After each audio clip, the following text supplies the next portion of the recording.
नमस्कार दोस्तों, आज हम बात करेंगे भारत पाकिस्तान के जल युद्ध में कूदेगा चीन, सिंधु नदी के बदले ब्रह्मपुत्र का पानी रोका तो क्या होगा टॉपिक पर।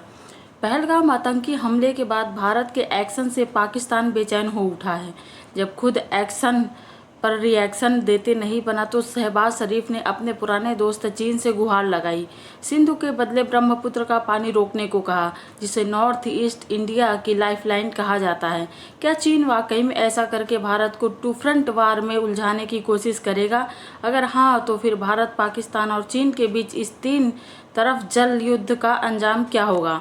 गौरतलब है कि भारत ने हाल ही में सिंधु जल संधि को निलंबित कर दिया है, जो 1960 में वर्ल्ड बैंक की मध्यस्थता से बनी थी।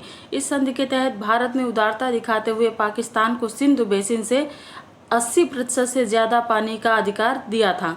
लेकिन अब आतंकवाद और लगातार दुश्मनी के चलते भारत ने इस ऐतिहासिक संधि पर पुनर्विचार कर पाकिस्तान को बड़ा झटका दिया है। सिंधु जल का प्रवाह रुकने से पाकिस्तान की खेती, ऊर्जा उत्पादन और पीने के पानी की आपूर्ति पर सीधा असर पड़ेगा। हालांकि प्रभाव तत्काल नहीं दिखेगा, लेकिन लंबे समय में पाकिस्तान के लिए यह गंभीर संकट बन सकता है। भारत एक साथ दो मोर्चों पर चुनौती झेल रहा है। पाकिस्तान के साथ सिंधु जल संधि विवाद और चीन के साथ ब्रह्मपुत्र नदी पर रणनीतिक टकराव, जहां पाकिस्तान भारत से सिंधु जल संधि के तहत मिलने वाले पानी को रोकने पर बौखला गया है। ब्रह्मपुत्र नदी भारत के लिए क्यों है जीवन रेखा? ब्रह्मपुत्र नदी भारत के पूर्वोत्तर राज्यों, खासकर अरुणाचल प्रदेश और असम के लिए बेहद महत्वपूर्ण है। ये न केवल खेती और जल आपूर्ति का प्रमुख स्रोत है, बल्कि हाइड्रो पावर प्रोजेक्ट्स के लिए भी बेहद अहम है। भारत के उत्तर पूर्वी इलाकों में ब्रह्मपुत्र पर निर्भर लाखों किसान, मछुआरे और उद्योग हैं। चीन का सुपर डैम प्लान क्या भारत के लिए खतरा? चीन तिब्बत के मेडोंग क्षेत्र में ब्रह्मपुत्र पर एक विशाल बांध बनाने की तैयारी में है।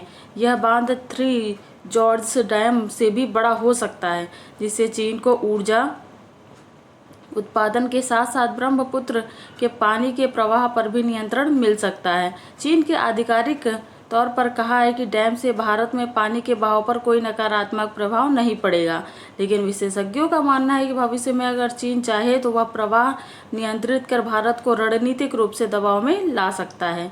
चीन पानी रोके तो भारत पर क्या प्रभाव होगा? अगर चीन ब्रह्मपुत्र का पानी रोकता है या प्रवाह बदलता है तो इसका प्रभाव कई तरीकों से भारत पर पड़ सकता है। नंबर 1, असम और अरुणाचल प्रदेश में जल संकट, खेती, मछली पालन और घरेलू जल आपूर्ति पर असर। नंबर 2, भारत बाढ़ और सूखे का खतरा, मानसून के मौसम में अचानक पानी छोड़ने से बाढ़ और बाकी समय पानी रोकने से सूखे की संभावना। नंबर 3, विद्युत उत्पादन पर असर, ब्रह्मपुत्र बेसिन में बने हाइड्रो प्रोजेक्ट्स की क्षमता प्रभावित हो सकती है, लेकिन यह असर सीमित होगा, राष्ट्रीय स्तर पर विनाशकारी नहीं होगा, क्योंकि भारत के पास गंगा, यमुना, गोदावरी, कृष्णा जैसी दर्जनों नदियां हैं जो पूरी तरह देश के भीतर से निकलती हैं। भारत कैसे देगा पानी का हिसाब? भारत भी चीन की किसी भी चाल का मुकाबला करने के लिए तैयारी कर रहा है। ऐसे कई कदम हैं जो भारत की तैयारियों को दिखाते हैं। नंबर 1, फास्ट ट्रैक डैम्स का निर्माण, अरुणाचल और असम में तेजी से जल भंडारण परियोजनाएं बनाई जा रही हैं। नंबर 2, जल विज्ञान डेटा साझा करने के समझौते, भारत चीन से लगातार बाढ़ के मौसम में जल प्रवाह का डेटा साझा करने पर जोर दे रहा है। नंबर 3, राजनीतिक दबाव, भारत अंतर्राष्ट्रीय मंचों पर चीन से डैम निर्माण में पारदर्शिता और डाउनस्ट्रीम देशों के अधिकारों का सम्मान करने की मांग कर रहा है। पाकिस्तान के सपनों का चकनाचूर हकीकत, पाकिस्तान की यह कल्पना कि चीन भारत का पानी रोककर उसे झुका देगा हकीकत से कोसों दूर है। भारत और चीन के बीच विवाद सीमाओं तक सीमित है, जबकि भारत पाकिस्तान के खिलाफ आतंकवाद के मुद्दे पर बेहद सख्त है। इसलिए चीन के लिए भारत के खिलाफ पानी को हथियार बनाना उतना आसान या तात्कालिक नहीं है जितना पाकिस्तान सोच रहा है। भारत भी जल कूटनीति के मोर्चे पर सतर्क है और हर चुनौती के लिए तैयार है।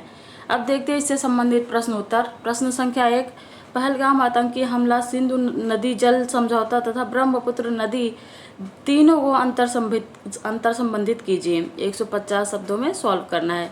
प्रश्न संख्या 2, ब्रह्मपुत्र नदी का पूर्वोत्तर में महत्व को स्पष्ट कीजिए तथा चीन द्वारा ब्रह्मपुत्र नदी का पानी रोके जाने से भारत पर क्या प्रभाव पड़ेगा, समालोचनात्मक परीक्षण कीजिए। 150 शब्दों में इसको भी सॉल्व करना है। ये है मैप, इसमें जो है ब्रह्मपुत्र नदी दर्शाई गई है और उसका प्रवाह क्षेत्र दर्शाया गया, अरुणाचल प्रदेश, असम, ये सारी चीज़ें। ठीक है, धन्यवाद, थैंक यू।